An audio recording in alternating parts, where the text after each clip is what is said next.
Welcome back to day 33 of our chess journey to 1500 ELO on chess.com. Let's jump on ahead into our game today and see who our opponent's going to be.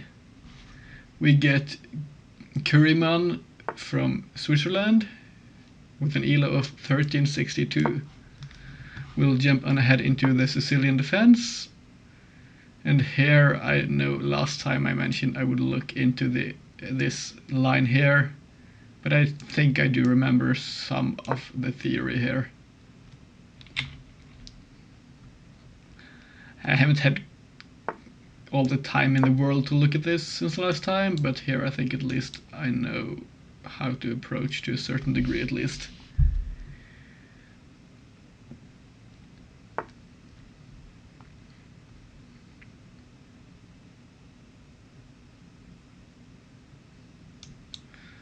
Now after this, I think one of you mentioned e6 here, simply preventing this pawn from pushing forwards, which was a major headache last time.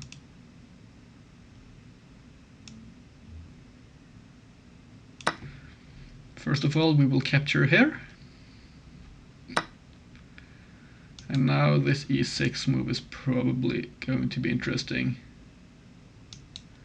We might look at this as well. Thing is, I can't quite remember why we can't just play normally like this. But there was some reason, including this move here. I remember it simply immobilized us last time. But I think first we'll go on ahead and hit this pawn perhaps. That's my intuition though.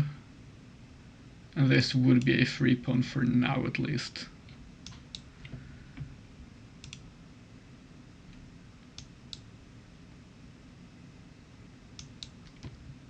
Let's have a quick look here.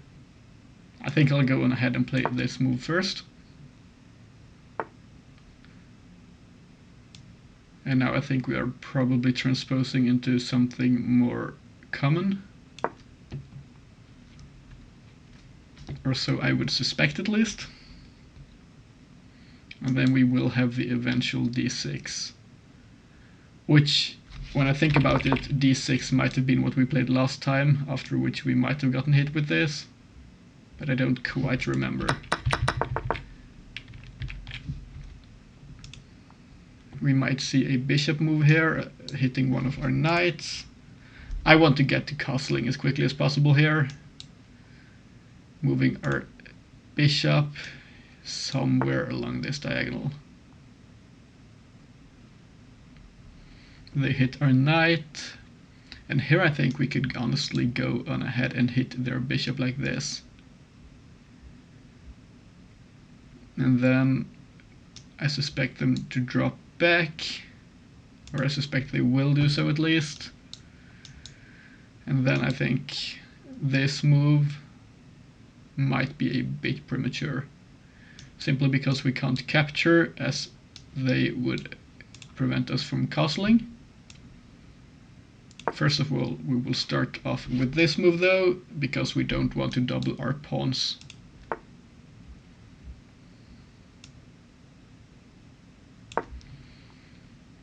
So following our previous logic here, I think we want to castle prior to going for this d6 move.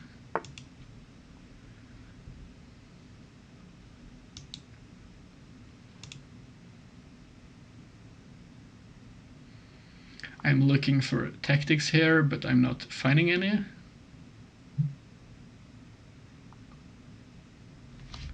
So let's go on ahead and play this.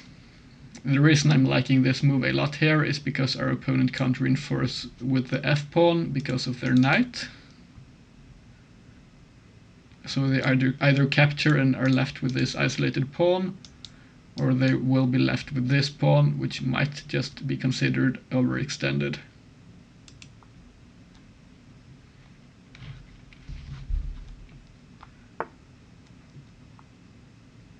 this is not a move I looked at,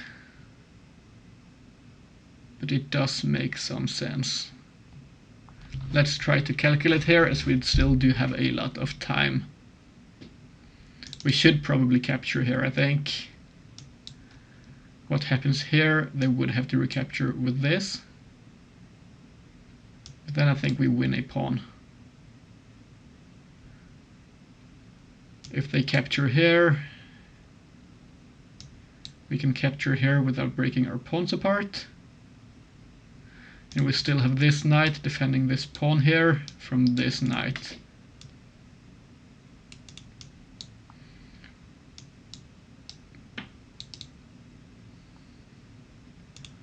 And what happens if they go in like this? Then I think we are still able to pick up this pawn here on e5. So let's go on ahead and capture. But what happens if they go in like this? I didn't take that move into account.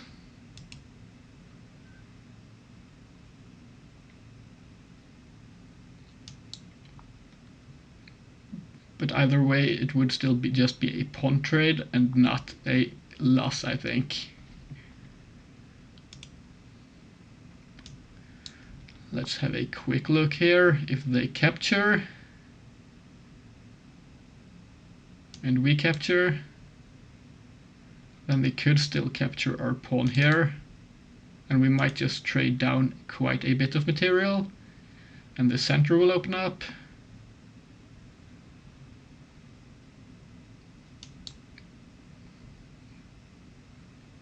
Could we capture with the bishop here? I think that's probably not a good idea, because we would pin our bishop to our queen.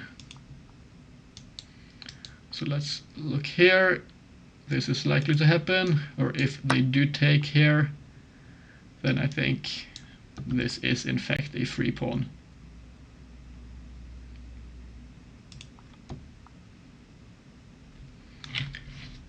But are we able to take here first? Because I don't want to lose our bishop here.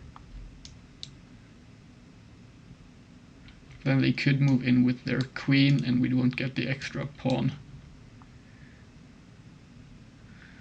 So we take here then, I think. And I think we should be pretty happy here. It's still a bit complicated though.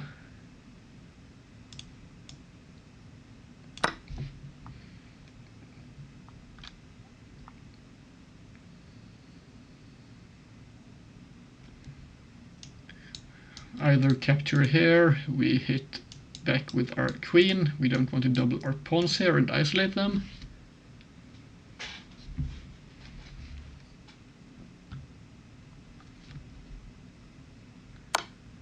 They take our bishop, and we go on ahead here, I think, and capture like this, because we don't want to give up our pawn. Now it's defended 2 times. And we could potentially look at f6 at some point, however it would weaken this diagonal, so we would have to be careful about that. We still can't play the move, and now we have to be careful about which squares our opponent is controlling.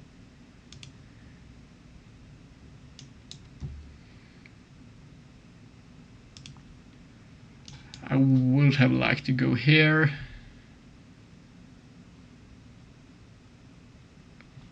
But I'm not really liking the follow-up. This doesn't quite work, as they would double our pawns. So the question here then is, do we have to drop back, or do we have a more active move going in like this, for example? Our opponent can't quite hit our queen from that square, or so I would have liked to say.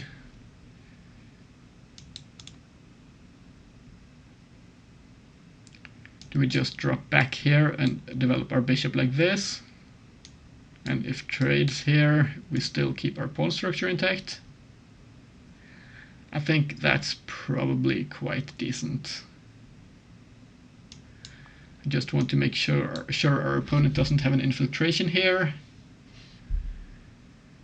This would probably disallow us from playing this, but we could play this if they do. No, we can't actually because of this bishop. So this is a bit more tricky than I would have liked it to be.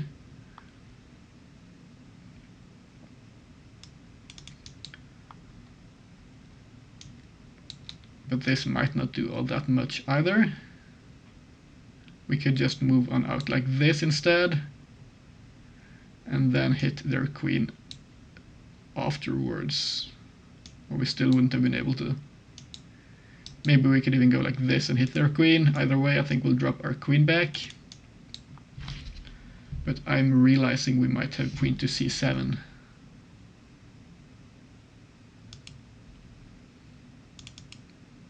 I don't think I like that move as much. It would still defend the pawn, and it would bring us closer to connecting our rooks here. But it doesn't support our idea of dealing with this diagonal here.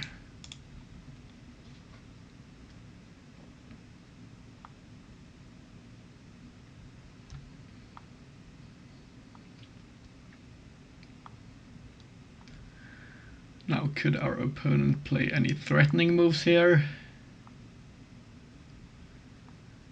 I'm not seeing a whole lot. There's infiltration move, as I mentioned, but everything is defended, so it's not like it's a threat in and of itself.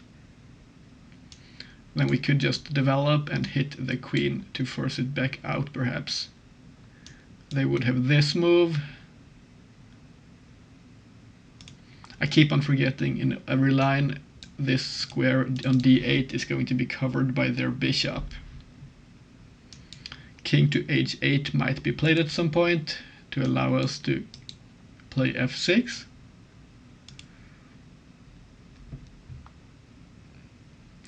Or we might find a way of trading their bishop off, but we don't have a dark squared bishop ourselves, so that might be a bit difficult. So what could our opponent be calculating here? The simple rook to e1 move might be considered, hitting our pawn. They do indeed play it, and this allows us from playing this, I think, because then they can just capture. Let's have a quick look at this. They would get a pawn, we would get a bishop. They would have this in between move, and they would be up material. So I'm not quite optimistic about that line. But currently we do still have two defenders here. King to h8. Could they generate a big threat in one move? Maybe.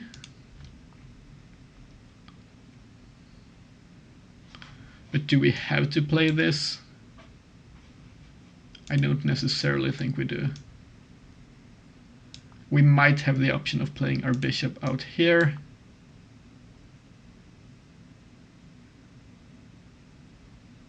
It could get hit like this, but I don't think that would be too bad. Now I'm kind of regretting not having played queen to c7, as we could have defended our pawn from this square and this square with our queen and a rook. But let's just move on out like this instead.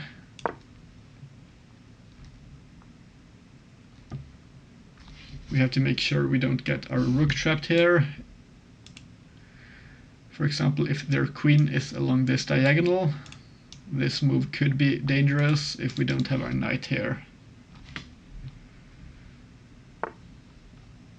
They hit our bishop.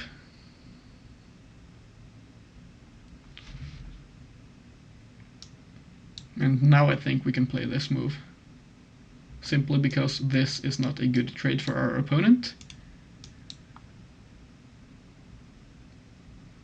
In the other variation they could take with a knight and they would win material, but in this I think we are quite happy with.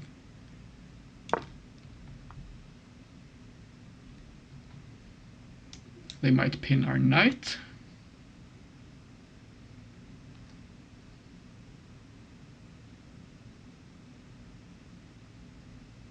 But that's not a massive issue, I think. We might just go ahead and play this f6 move then. And then I think we should be quite solid. We might have some ideas here of trapping this knight with moves like e4, taking away this retreating square.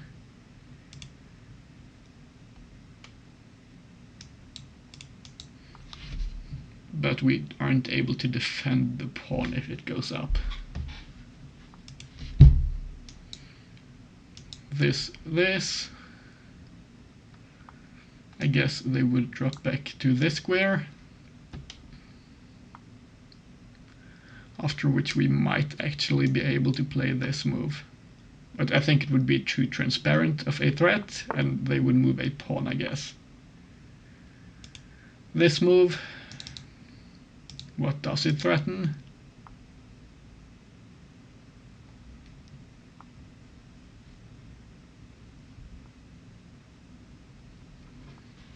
Is there a threat if we take here? I don't see this sack doing anything. It wouldn't. So if we take their bishop, do they have a good move in response?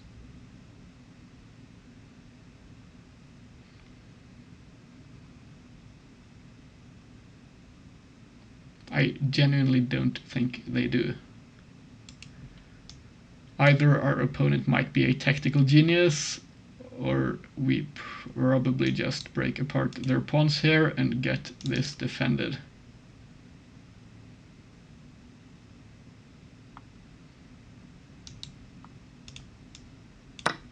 So let's play like this.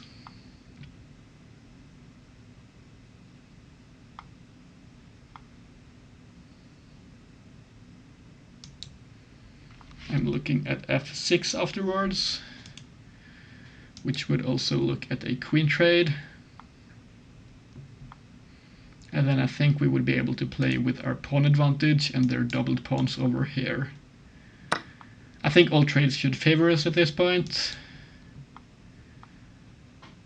So I'm quite optimistic. This hits their bishop, and it also hits the queen. So they would have to deal with the threat, probably by trading queens first, and then moving their bishop out. Which is essentially what we want to see here, as we want to trade down material, because we have a lead.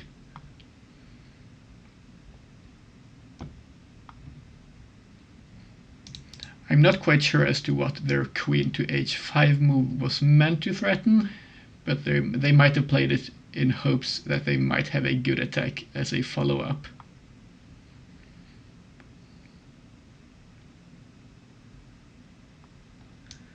This doesn't work. And here we could even take their queen, and we should be quite happy. We have to make a decision here of which rook to capture with, but I think it's probably more going to be the f rook, as the other one should have two other ranks to play on. Now they will probably move back to this square. They move even further back. And here we might just jump on ahead in. This is interesting now. And then we could build this pawn chain. The other threat, of course, is still winning their knight. This doesn't work. They would have to push g3.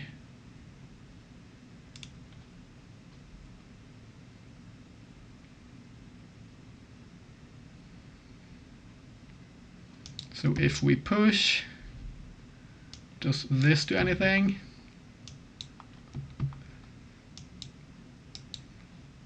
No, I think we are quite well defended. is this move. Oh no, never mind. We can't actually trap them anymore, as they still have this. As they have this square now. So what else could we play? I think we could just go ahead and grab the open file here. That should always be a good move. And then we could look to double up our, not our rooks, but our knight and our rook here, and hitting this pawn, but they might just push it. If they do, it might be an easier target though.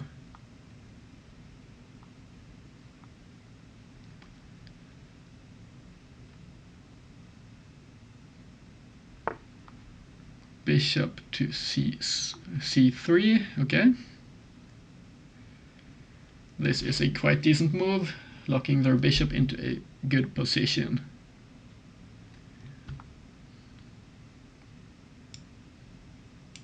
But now do we have this move? I guess we do, as we threaten the fork. So we might force them to capture here, as this still runs into this, which is not quite good for them. I think it would be a bit complicated here, I'm noticing.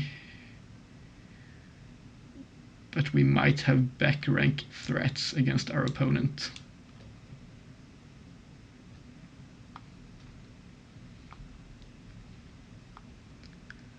Their knight here doesn't have time to jump in just yet because of this move.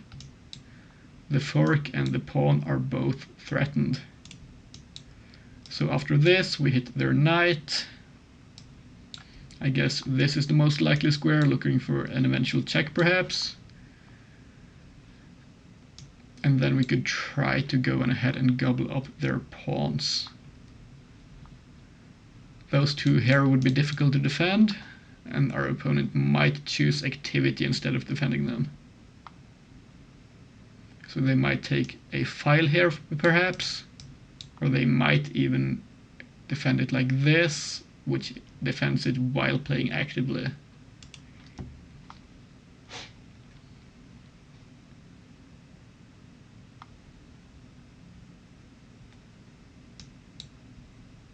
This doesn't work.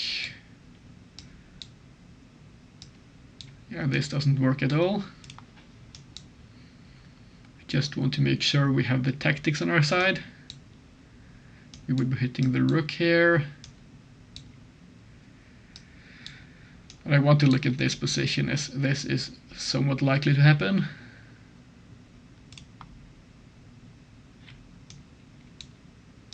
Here, here, and I'm noticing this is the point where we would be able to backrank mate them if we were able to.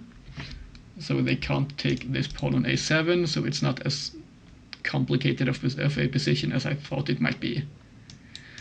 But in this position though, does our opponent have this? I don't think they could justify the move. After this, it might be justified.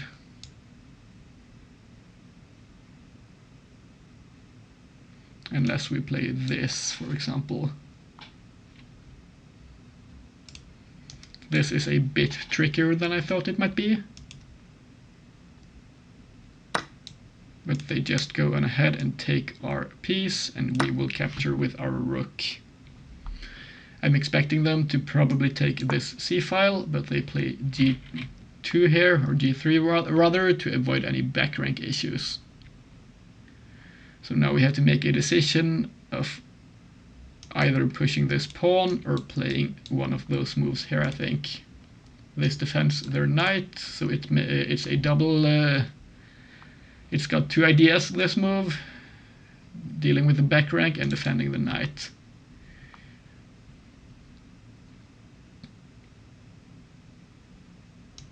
I want to play like this, but this move here would allow our opponent to take this file, rendering this move somewhat useless.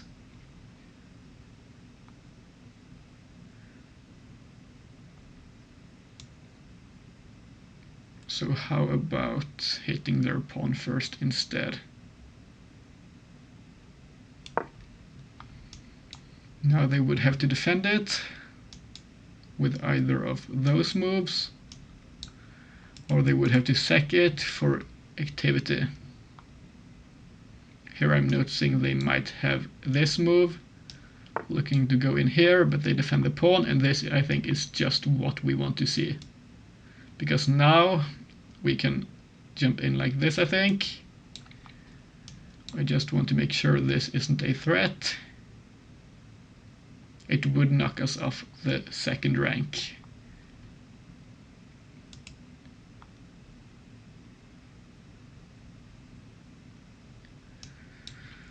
So let's look at this.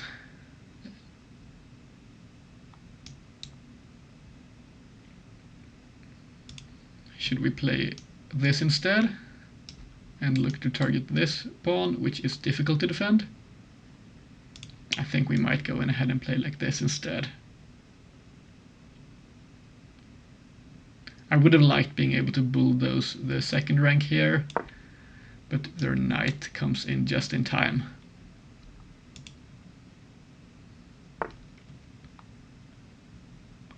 Now this is a fork. Do they have a good move in response? None of those moves do anything, and this loses the knight. This would just create a new fork, hitting both of the pawns here and here. So I think we'll go ahead and jump back and see what our opponent responds with.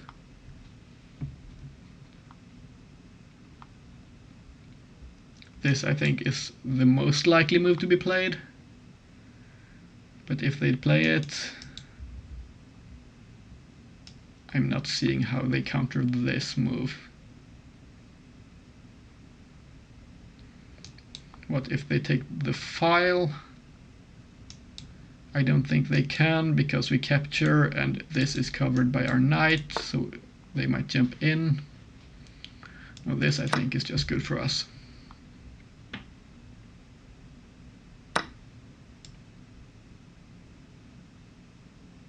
This pawn can't be defended. This loses a knight. This loses a knight. So rook to c1 is probably going to happen. No, they move their king up. What happens if we play like this?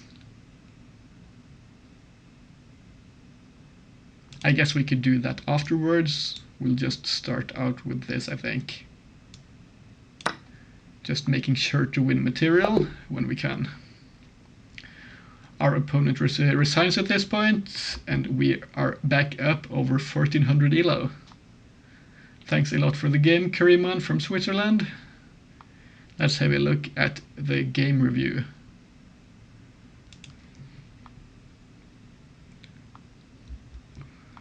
Now, we played with an accuracy of 95.1 today, which is the highest we've played in a while, after quite the unfortunate losing streak we had recently. And our opponent played quite well themselves too, with an 88.1% accuracy. Let's go through the moves here. This was a good move, e6, because I could remember it was 5 e6 that one of you mentioned. I can't quite remember the name, sorry, but it did help a lot here, so thanks a lot for the suggestion. Because I think last time we played this move and we were hit with this, I think. It might not have been just yet, but it was at some point. Well, apparently we played a lot of theory moves today, and at this point we had a worse position though. At least on low depth after this knight move.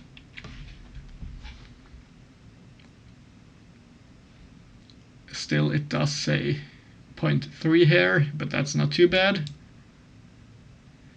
Apparently here we should have already pushed our pawn to d6. That didn't strike me as all that natural, as I wanted to avoid doubling our pawns, but I think we looked at this last time, or at another time at least, because I have been afraid previously of doubling our pawns, but this is not a doubling, because we are certain to get this pawn here and undouble our pawns, and if they push it, we just win a pawn. I know we have at least seen a similar tactical pattern, so I think I will have to look for them. Sorry, I'm just losing my words here. I think we'll have to look out for them rather, and be more. Yeah, I'm just losing my words. We'll have to be on the lookout for those kinds of tactics. We pushed up here, and here at this point we should have apparently gone for an immediate d5. That doesn't strike me as a move that's as natural, I think, as the other move, but it does make sense in hindsight, as it does accomplish the same in terms of getting this pawn if they take, and if they don't, we lock this pawn as a backwards pawn, which we could target behind our pawn chain. They push here, which is where we got our decent advantage from, I think. Apparently taking with the knight first was best. And then if they take, and we take, what happens if they go in with the queen? Because here I thought we weren't winning a pawn after all.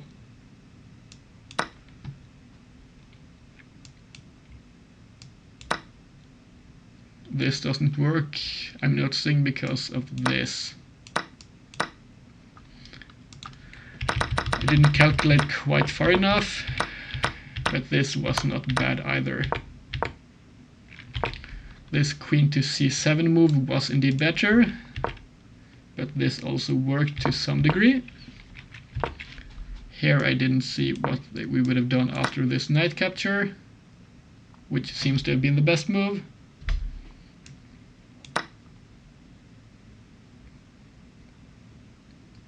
Apparently we were in a decent spot even still, but I didn't like the ideas of discoveries and all kinds of shenanigans. So here I preferred going further out, and here we got our